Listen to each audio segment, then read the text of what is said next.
Ya, kita akan mengajak pemirsa untuk melihat bagaimana kondisi di Semarang, di mana cuaca ekstrim ini juga melanda wilayah Semarang. Ada rekan kami, Samsul Arifin. Samsul Arifin, bagaimana informasi terbaru di sana? Tadi infonya beberapa waktu yang lalu sempat ada longsor juga, begitu ya? Ya, baik rekan Vera dan Bayu, dapat saya kabarkan setelah 3 hari diguyur hujan lebat mengakibatkan sejumlah wilayah di Kabupaten Demak, di Kota Semarang ini tergenang banjir. Selain itu juga ada sekitar 10 titik di Kota Semarang terjadi tanah longsor. Seperti yang ada di belakang saya ini adalah di Perumahan Sendang Mulyo, tepatnya di RT 1 RW 7, Kelurahan Sendang Mulyo. 2 hari lalu atau tepatnya kemarin terjadi longsor ya, setelah tebing setinggi hampir 30 meter ini tergerus air hujan dan longsor dan mengakibatkan jalan yang ada di depan perumahan ini kemudian ambles dan terseret ke bawah, dan juga sempat membuat seorang warga yang sedang menyelamatkan kendaraannya karena parkir di depan halaman rumah nyaris terseret longsor, tapi berhasil keluar dari mobil dan menyelamatkan diri. Longsor yang terjadi di Sendang Mulyo ini menambah daftar terjadinya longsor yang ada di Kota Semarang yang terjadi akibat hujan lebat.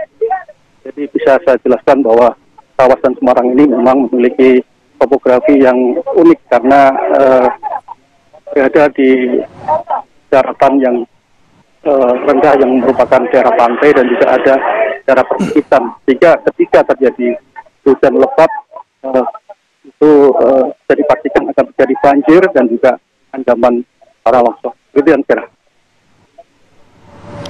Oke, baik. Terima kasih Samsul Arifin sudah memberikan informasi tadi dari wilayah Semarang. Sebelum kita ke wilayah lainnya, kami ke Pak Guswanto terlebih dahulu.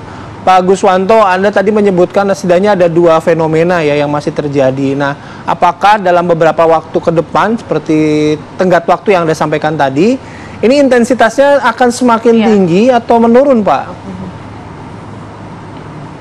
Kalau kita lihat intensitasnya itu semakin menurun, Mas Bayu. Namun lokasinya sepertinya kita melihat ya. Jadi saat ini pun misalkan kita lihat di sebelah utara Jawa Tengah sampai Jawa Barat itu masih tertutup awan, dan itu sebagian besar masih terjadi hujan ringan hingga lebat ya kalau kita lihat di sana.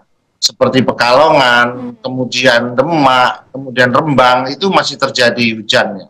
Nah, kalau kita lihat hari kemarin, kita memprediksi bahwa yang memiliki status siaga itu adalah di Jawa Tengah, Banten, Nusa Tenggara Timur, dan Kalimantan Tengah. Nah, saat ini kita lihat di Nusa Tenggara Timur sudah menurun.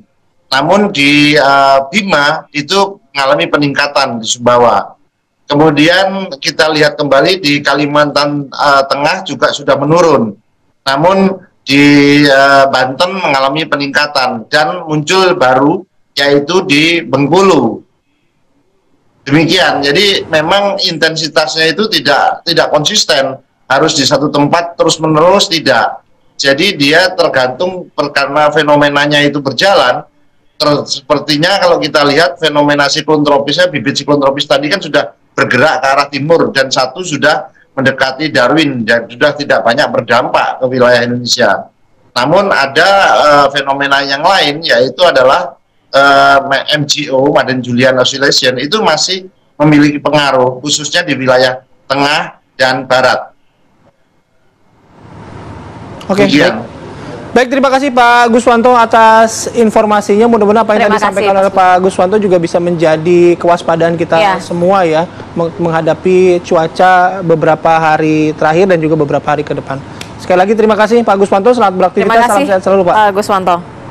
Ini kita langsung saja menuju rekan kita ya di Pekalongan, ada Edi Mustafa. Edi Mustafa, bagaimana dengan informasi terbaru di sana? Saat ini kondisi warga seperti apa usai banjir bandang yang melanda? Banjir bandang yang terjadi di Desa Wahandowo, Kecamatan Bojong, Kabupaten Pekalongan yang mengakibatkan kerusakan infrastruktur maupun rumah-rumah warga yang berada di bawah lokasi. Banjir bandang yang akibat dari jebolnya tanggul, waduk ataupun danau buatan milik pabrik sepatu yang berada di atas, yang terjadi pada Rabu tanggal 13 sekitar pukul 17 malam, di mana pada saat kejadian warga yang sedang berada di rumah usai berbuka puasa tiba-tiba mendengar suara gemuruh dan air langsung tiba di pemukiman. Akibatnya dari banjir bandang ini yang mengakibatkan 2 korban meninggal dunia, sedangkan 1 orang mengalami luka-luka. Untuk kondisi saat ini yang saya mengabarkan bahwa ini adalah tempat 4 rumah yang mengalami hancur, salah satunya milik korban yang meninggal. Berarti ada 4 rumah yang kondisinya rata dengan tanah. Salah satunya adalah milik korban yang meninggal dan maupun yang mengalami luka-luka. Sedangkan di lokasi ini jalan-jalan masih terdapat banyak lumpur sehingga untuk aktivitas warga terganggu. Untuk kondisi saat ini warga masih membersihkan sisa-sisa lumpur yang berada di dalam rumah maupun di sekitar rumah. Sedangkan seperti yang saya tunjukkan adalah waduk buatan milik pabrik yang mengalami jebol. Dari arah sana air yang mengakibatkan kerusakan ini muncul. Banjir bandang ini yang terjadi sekitar 30 menit yang mengakibatkan kerusakan di pemukiman ini. Ini masih banyak lumpur-lumpur yang tebal yang berada di rumah-rumah warga. Saat ini warga aktivitasnya masih tergantung, sebagian warga masih di lokasi pengungsian. Untuk warga yang mengungsi saat ini sudah mencapai 85 orang. Untuk saat ini warga yang berada di rumah yang membersihkan belum mendapatkan bantuan karena bantuan masih berada di posko pengungsian. Begitu sih, Pak. Ya, Edi, di belakang Anda ini kan cukup banyak rumah yang hancur. Artinya warga saat ini masih berusaha tetap untuk melihat rumah mereka atau ada yang masih bertahan karena masih ada bangunan rumah yang masih utuh juga. Itu seperti apa? Apa mereka memilih untuk di posko pengungsian? Untuk rumah yang mengalami hancur yang seperti di belakang saya ini lebih memilih di lokasi pengungsian. Sedangkan untuk warga yang kondisi rumahnya masih hanya mengalami kerusakan ringan, mereka membersihkan sisa-sisa lumpur yang masih berada di dalam rumah maupun yang berada di sekitar rumah. Oke, Edi, kita melihat ya gambar amatir ketika banjir bandang ini menerjang begitu ke wilayah tersebut, begitu masif dan juga dahsyat. Apakah ini pertama kali terjadi di wilayah tersebut atau mungkin di beberapa tahun sebelumnya sudah peristiwa yang sama pernah terjadi? Untuk kejadian ini baru pertama kali terjadi karena posisi lokasi ini adalah di bagian dataran yang tinggi. Sedangkan pabrik itu saat ini masih proses pembangunan. Sedangkan danau itu yang masih dibuat masih berupa cekungan tanah, berarti belum permanen sehingga tidak kuat untuk menahan air yang akibat curah hujan yang tinggi gitu. Oke, berarti kondisi hulunya ini seperti apa, Edis? Baik, seperti yang sudah saya laporkan tadi, ini pemukiman yang paling dekat dengan jebolnya tanggul yang berada di sana, tanggul yang jebol. Ini yang paling parah sendiri yang mengalami kerusakan. Itu 4 rumah yang roboh rata dengan tanah. Sedangkan untuk yang di belakang sana hanya mengalami kerusakan-kerusakan ringan begitu. Ayo.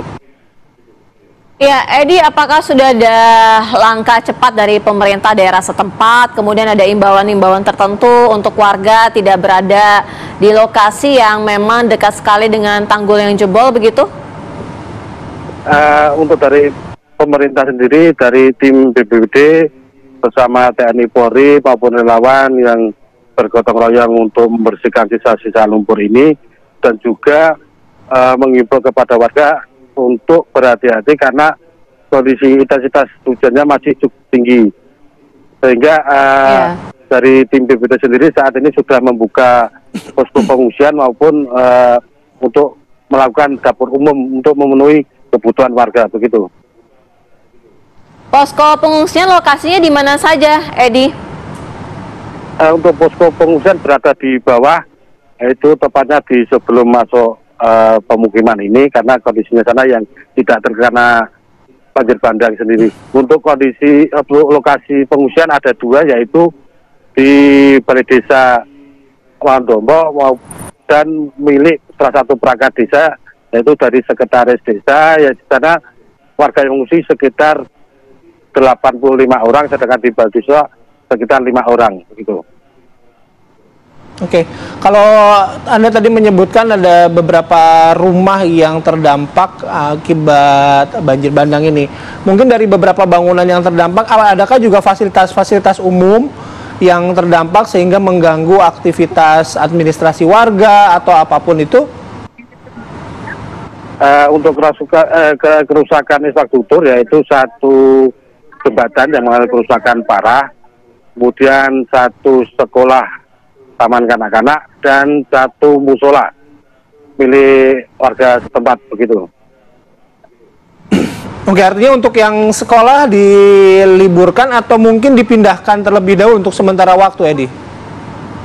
Untuk sementara itu masih diliburkan, masa karena kondisinya masih sepanjang jalan itu masih banyak sekali lumpur. Dikhawatirkan bila dilalui kendaraan maupun orang itu dapat mengakibatkan terpeleset begitu. Oke, baik. Ya, baik. Edi, artinya kalau saat ini langkah cepat yang dilakukan pemerintah setempat mengenai tanggul itu akan seperti apa? Sedangkan untuk tanggul sendiri adalah milik dari PT HAI, yaitu pabrik sepatu. Dari pemerintah sudah mengimbau untuk langkah-langkah sendiri untuk dilakukan pembangunan yang permanen agar tidak terulang kembali begitu. Oke, baik. Terima kasih Edi atas informasinya pagi hari ini. Selamat bertugas kembali, jaga keselamatan Anda. Iya, hati-hati di sana ya. Terima kasih, Edi. Ya, pemirsa, kita nanti usai jeda akan membahas yang sedang ramai, di mana Mendagri Tito Karnavian ini sempat menyebutkan bahwa pemerintah ini siap jika pilkada dilangsungkan pada September 2024. Sedianya pilkada seharusnya dilaksanakan pada November 2024. Apakah fraksi-fraksi ini setuju dan apakah akan terjadi begitu dimajukan ke September? Apa urgensinya? Kami akan bahas usai jeda.